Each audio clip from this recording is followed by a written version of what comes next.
Bonjour et bienvenue dans une autre vidéo dans laquelle nous allons créer une page d'authentification avec des radios boutons. Très bien.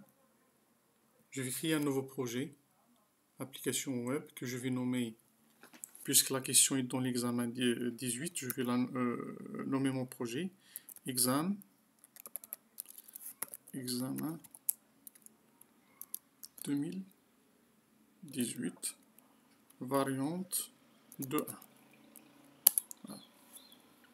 Je vais créer un modèle webform et je vais désactiver l'authentification. OK.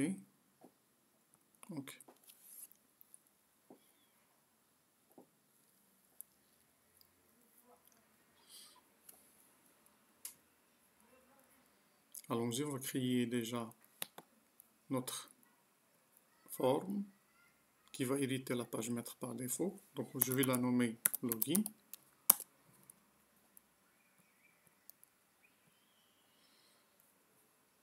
Et dans laquelle je vais ajouter, par exemple, choisissez votre fonction, par exemple, la fonction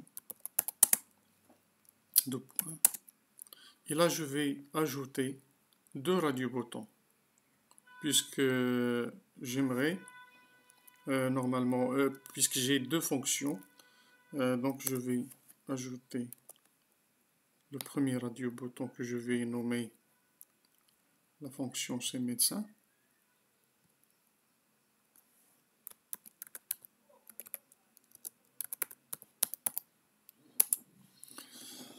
Et les deux normalement radio-boutons, ils doivent avoir le même group name. Voilà, je vais leur donner le même group name. Voilà, c'est A. Très bien. CTRL-C, CTRL-V. Et le deuxième radio-bouton, je vais l'étiqueter pharmacien.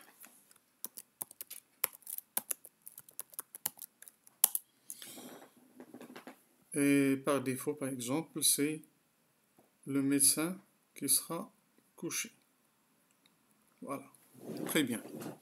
Et là, je vais glisser mon login, mon petit formulaire login. Voilà. Très bien. Quoi d'autre? De même, je vais ajouter, pour établir une communication entre mes composants, je vais ajouter login statute et login name. Et pour qu'on puisse avoir une communication entre nos composants, on doit configurer notre fichier de configuration. Voilà, c'est pour cela je vais ajouter la balise d'authentification. Authentification, voilà. Et je vais changer le mode. Le mode, c'est form. Voilà. Form. Et je vais ajouter l'URL. Le login URL. Login URL. Voilà.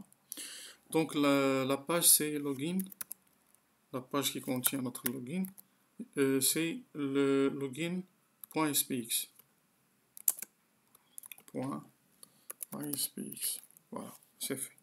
Très bien. Maintenant déjà, lorsqu'on va cliquer sur le login statute, il va nous ramener dans notre page login. Très bien. Quoi d'autre? Donc je vais ajouter ces composants dans notre page maître. Voilà. Par exemple, dans ma page maître, je vais l'ajouter ici. Là. Allons-y, on va créer une petite div. Et là, je vais les ajouter. Login name et le login statute. Voilà. Malheureusement, puisque c'est pas nous qui avons créé donc la page maître, on ne sait pas les couleurs, est-ce que ça marche, est-ce qu'elles vont apparaître ou non. C'est pour cela que je vais changer un peu le design. Donc je vais mettre ces informations juste pour qu'elles apparaissent. j'aimerais les voir, je vais les mettre dans une alerte. Alerte, par exemple, alerte avec un arrière-plan, par exemple, voilà, info, par exemple, info. Et je vais les aligner, mes composants, à droite, right. J'ai acheté, voilà. Juste pour les voir. De même, donc normalement cette div elle va influencer l'affichage de notre content. C'est pour cela que je vais ajouter un petit style juste pour le décalage. Je vais lui ajouter un petit margin de par exemple 100 pixels. Voilà. De toute façon, vous devez créer votre propre ou la configurer votre propre paramètre. Très bien. Voilà, on a fait quoi? Jusqu'à maintenant, on a pu communiquer entre la connexion et notre login. Hein. Maintenant, on a créé notre page d'authentification. Il reste quoi? Il reste normalement à établir la connexion avec la base de données. C'est pour cela que je vais ajouter une connexion. Voilà. SQL Express.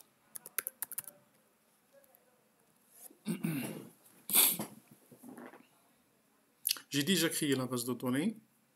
Donc, je l'ai nommé PharmaStock. Voilà. OK. Voilà. Maintenant, on va travailler via l'entité framework. Je vais ajouter mon modèle. Ajouter nouvel élément de type données. Voilà. Qu'on va nommer notre modèle entité framework. On va le nommer quoi? PharmaStock par exemple. PharmaStock. Suivant, suivant, suivant. Et on va cocher toutes les tables par exemple.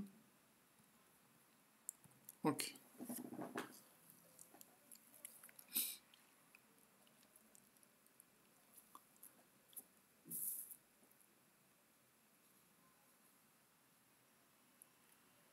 Voilà, notre modèle a été créé, donc on va l'enregistrer.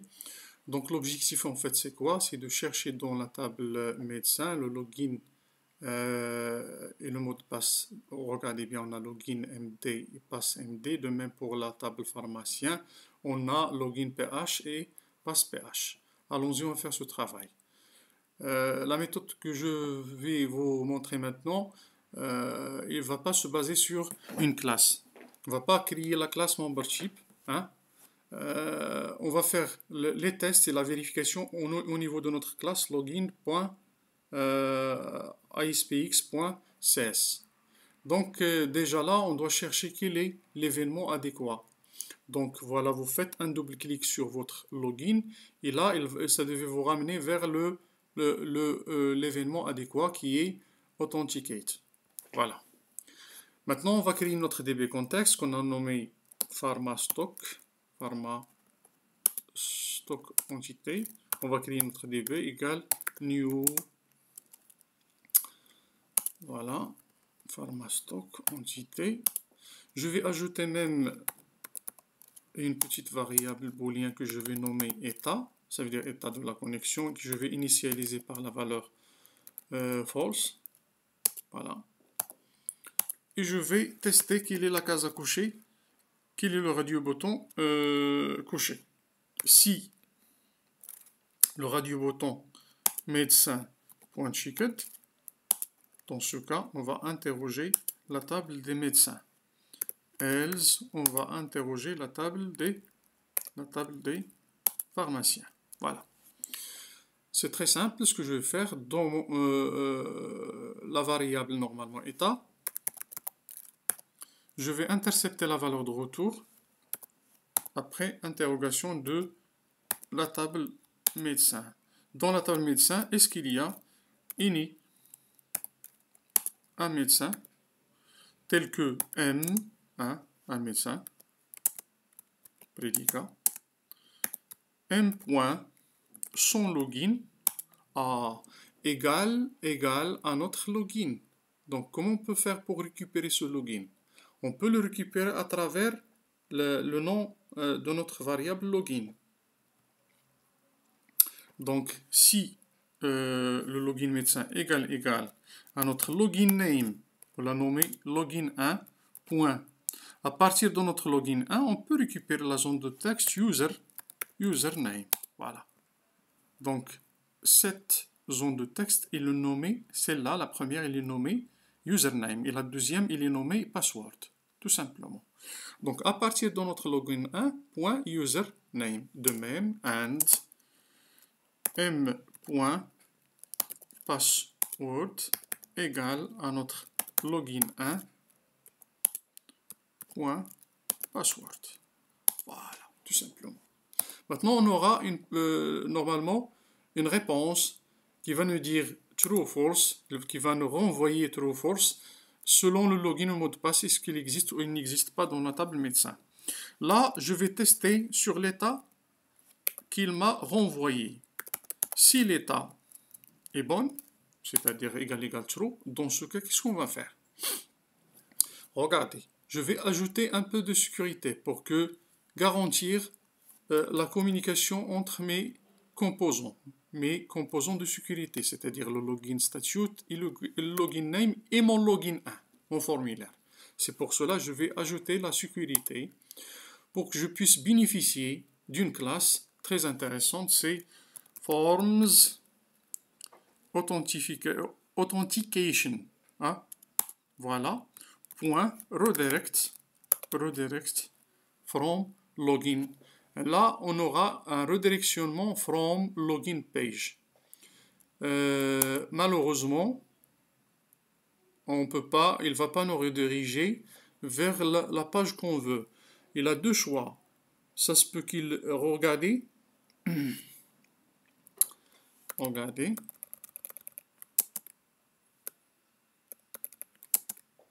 Regardez là, il peut nous rediriger l'utilisateur authentifié vers l'URL demandée.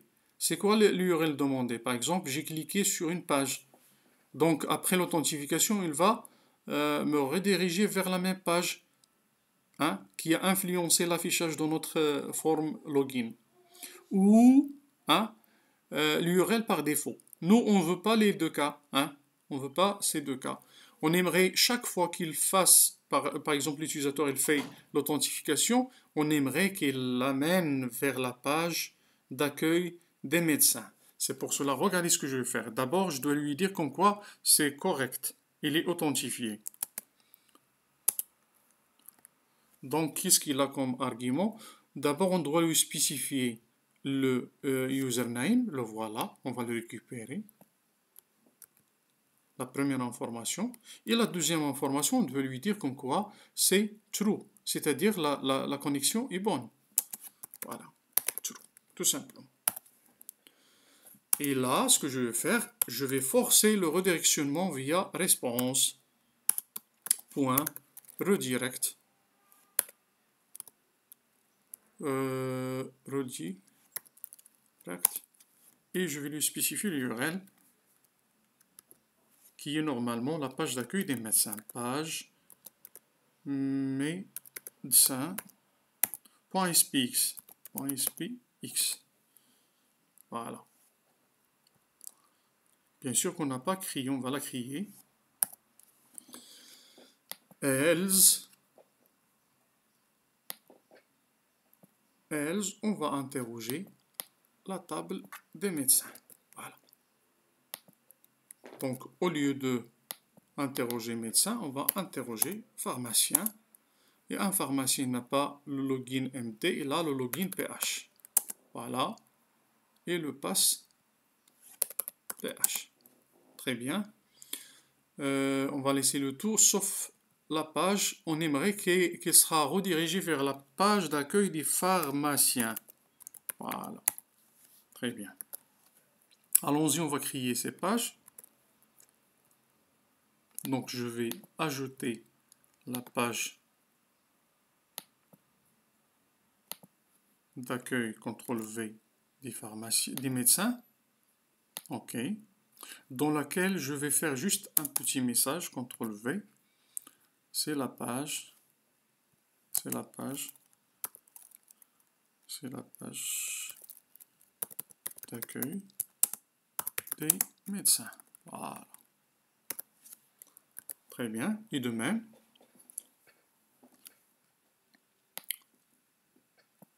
pour ne pas commettre une erreur, donc je vais copier-coller les noms et je vais ajouter une autre page d'accueil des pharmaciens. Voilà. Et dans laquelle, la même chose, je vais ajouter un petit message. C'est la page d'accueil des pharmaciens. La page d'accueil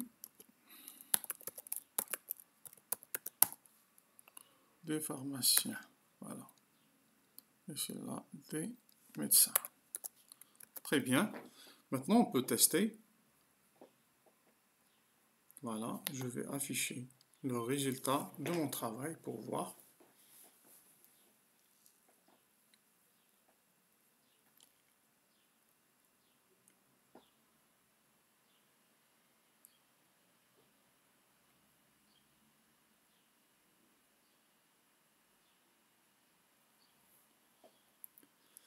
Très bien. Donc, regardez, déjà, il est connecté. Je ne sais pas comment. Très bien. Donc, voilà notre page d'accueil. Donc, je vais lui donner des informations erronées, n'importe, se connecter. Voilà, donc il m'a affiché un message d'erreur, très bien. Donc, c'est-à-dire qu'il a interrogé la table médecin, il n'a pas trouvé le AA. Maintenant, je vais lui donner un login valide, c'est Khaldi. Voilà. 1, 2, 3. Se connecter. Regardez. Il devait me ramener, me rediriger vers la page d'accueil des médecins. Oui, c'est fait. Donc, il m'a ramené à la page d'accueil des médecins. Très bien. Je vais me déconnecter. Regardez, même il y a une communication. Me déconnecter. Je veux me connecter. Voilà. Il y a une communication entre les différentes composants de sécurité. Voilà, maintenant j'aimerais m'authentifier en tant que pharmacien. J'ai un pharmacien dans ma base de données nommé Azizi qui a le mot de passe 1, 2, 3. Se connecter. Voilà, regardez, il m'a ramené à la page d'accueil des pharmaciens et c'est l'objectif de notre travail. Et merci beaucoup pour votre attention.